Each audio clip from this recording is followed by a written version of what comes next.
अस्सलाम वालेकुम viewers, doctor Huma Chishti आपके साथ। आज का टॉपिक एक डिसऑर्डर के हवाले से हम एज ए डिज़ीज़ इसे डील करते हैं मेडिकली। बात करेंगे एफोनिया के बारे में। याद रखिए, जहाँ भी जिस भी वर्ड से पहले हम ए लगाते हैं तो इसका मतलब होता है कि no. Aphonia means no voice.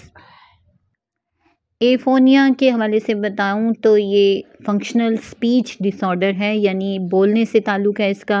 इसे कन्वर्सेशन डिसऑर्डर भी कहते हैं।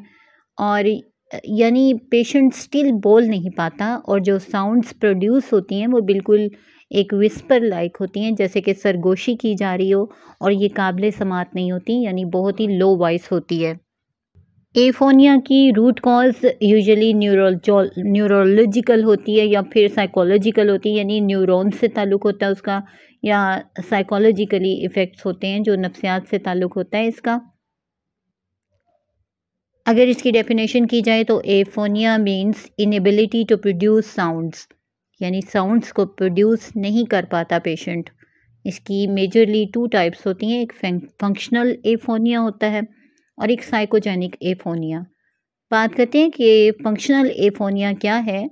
तो ये वॉइस बॉक्स, और यानी जब लेरिंग्स, जिसे वॉइस बॉक्स कहते हैं, जहाँ से आवाज़ प्रोड्यूस होती है, और डायफ्राम में अगर मसला आ जाए और आवाज़ बगैर किसी न्यूरोलॉजिकल डिसऑर्डर या साइकोलॉजिकल डिसऑर्डर की वजह के डिस्टर्ब हो जाए और आवाज़ आनी एकदम से बंद हो जाए, तो इसको कहा जाता है फंक्शनल एफोनिया।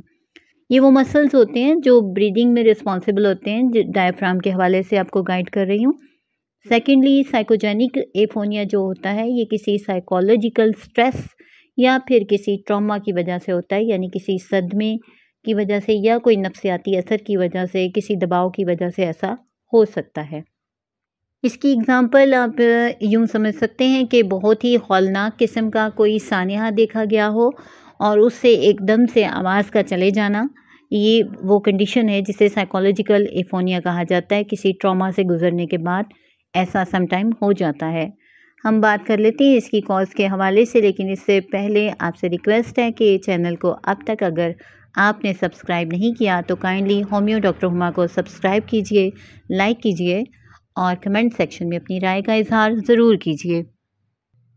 एफोनिया की कॉजेज़ के हवाले से अगर बात की जाए तो कुछ कॉजेज़ में ये अपर रेस्पिरेटरी ट्रैक इन्फेक्शन या रैपिड लेरेंजाइटिस की वजह से होता है, यानी कि सांस के ऊपर के जो ट्रैक का इन्फेक्शन होता है उसे उसकी वजह से होता है, या लेरेंजाइटिस बार बार होता हो तो उसकी वजह से होता है। ये इन्फेक्शंस इंसिडेंटल होती हैं, किसी न किसी इंसिडेंट की वजह से होती हैं, और मोस्ट ऑफ द टाइम होता है कि कोई स्ट्रेसफुल या ट्रॉमेटिक लाइफ इवेंट होता है जिसकी वजह से एफोनिया ट्रिगर कर जाता है, यानी वो होता तो है लेकिन उसकी वजह से वो बढ़ जाता है, ज़्यादा हो जाता है, या उसके चांसेस ज़्यादा हो जाते हैं। ये एक रेयर किस्म की कंडीशन है एफोनिया की, जो कम रेशो में पाई जाती है। 0.4% लोगों में ये कंडीशन होती है, और अगर कंपैरेटिवली बात की जाए तो फीमेल्स में मेल्स की निस्बत इसके होने के 8% चांसेस ज़्यादा होते हैं, यानी 8 टाइम्स वो ज़्यादा हो सकती है इसमें। और फिर ये है कि अगर एज के हवाले से बात की जाए तो ये 14 से 35 इयर्स की एज में होने के चांसेस ज़्यादा होते हैं। कुछ पॉसिबल कॉजेज़ इसकी और भी हैं, जिनमें एंग्जाइटी है, यानी परेशानी, फियर, खौफ की वजह से भी यानी ऐसा हो सकता है। फिर डिप्रेशन एक वजह है जिससे ऐसा हो सकता है।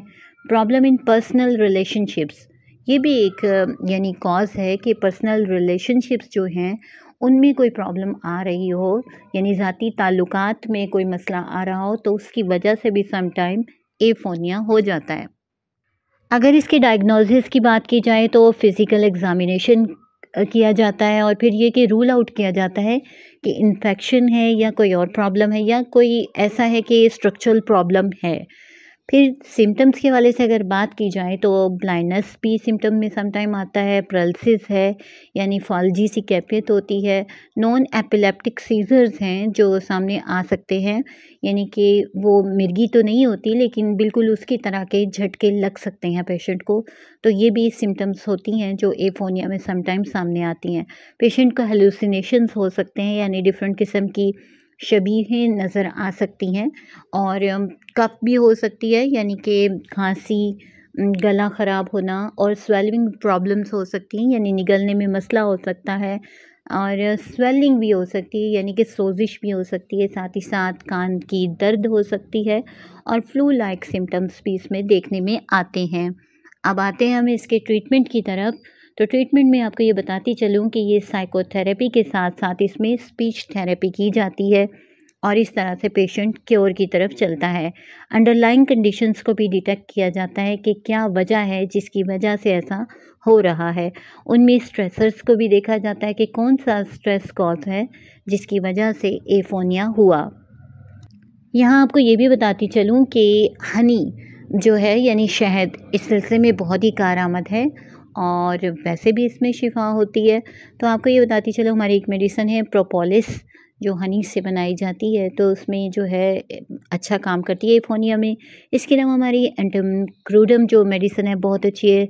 अगर यानी एक्सर्शन की वजह से हीटिंग हो जाए तो ये बहुत अच्छा काम करती है। फिर इसके अलावा अर्जेंटम नाइट्रिकम है जो क्रॉनिक एफोनिया में बहुत अच्छा काम करती है, सल्फ़र क्रॉनिक में बहुत अच्छा काम करती है। फिर बेलाडोना है जो सडन अगर एफोनिया की कंडीशन हो जाती है और बहुत ही वीक सी वॉइस हो जाती है तो वहाँ पर आप इसे देंगे। ब्रोमियम मेडिसिन है, हमारी कॉस्टिकम मेडिसिन है जो प्रेल्टिक और केटारल एफोनिया में बहुत अच्छा काम करती है जहाँ फाल्जी कैफियत भी हो और केटार की वजह से अगर ऐसा हो रहा हो। फिर कार्बोवेज है, जलसीमियम है, फेरमपॉस है, फेरमेट, ड्रोसरा। यहाँ से 2 मेडिसिन का ज़िक्र करूँगी जो लेक्सस और एग्नीशिया है जो हिस्टेरिकल एफोनिया को क्योर करती हैं। इसी तरह हायोसाइमस हमारी मेडिसिन है और एक मेडिसिन है हमारी हेमेटोज़ाइलोन, ये भी बहुत अच्छा काम करती है इस सिलसिले में। तो आज के लिए इतना ही, अपना बहुत सा ख़्याल रखिए। किसी नेक्स्ट टॉपिक तक के लिए इजाज़त दीजिए। अल्लाह हाफ़िज़। अस्सलाम वालेकुम व्यूअर्स, डॉक्टर हुमा चिश्ती।